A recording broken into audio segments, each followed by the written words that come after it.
Toujours lié à notre vie quotidienne, un autre sujet de saison, mais très différent, comment faire garder ses petits-enfants quand ils ne sont pas encore en âge d'aller à l'école et qu'on doit soi-même aller travailler. Eh bien, les chiffres nationaux sont étonnants. Regardez, 10% des enfants de moins de 3 ans vont dans des crèches, mais 63% sont gardés par leurs parents et 20% par des nounous. Il y a aussi des gardes d'enfants occasionnelles, surtout des étudiants et surtout en ce moment. On retourne à Nantes avec Grégoire Guisteau et Renan Hellec. C'est la course dès le matin. Allez, vas-y. Entre le travail, l'école et la garderie, ajuster les emplois du temps de chacun est souvent synonyme de galère pour les parents. Il faut s'organiser, quoi, une année sur l'autre, surtout si les babysitters changent. Il faut avoir la chance d'avoir papier et mamie, mais j'ai.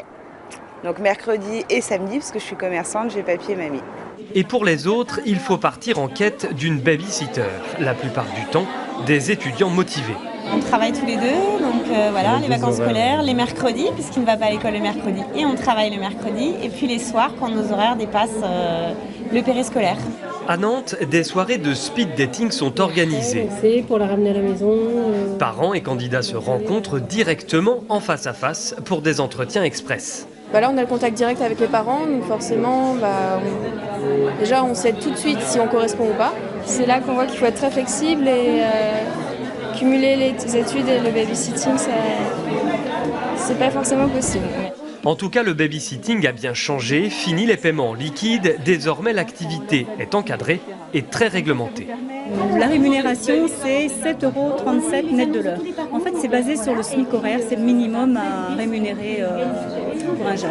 On ne sait pas effectivement ce qui peut arriver et on ne pense jamais à l'accident et autres. Et si la personne est au noir, eh ben, la responsabilité, elle est pour nous. Et comme pour tous les services à la personne, le coût peut être allégé par les déductions fiscales et les aides des allocations familiales. Il ne reste plus pour ses parents qu'à dénicher la perle rare.